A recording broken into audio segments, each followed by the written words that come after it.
একটা সময় কোটা আন্দোলন সবাই ভুলে যাবে, সবাই যার যার অবস্থানে ফিরে যাবে এবং কোটা আন্দোলনে গিয়ে মীমাংসাও হয়ে যাবে।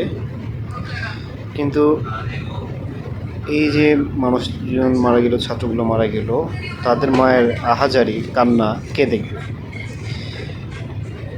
এই তরতাজা প্রাণগুলো চলে গেল, এই মায়ের তাদের মার বাবাদের আহাজারি সারাটা জীবন থাকবে, কান্না থাকবে।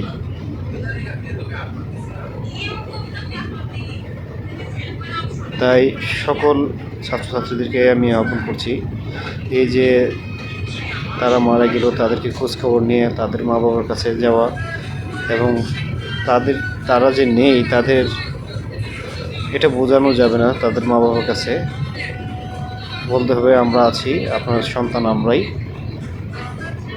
তো এই যে এখন ছাত্রদের করার উচিত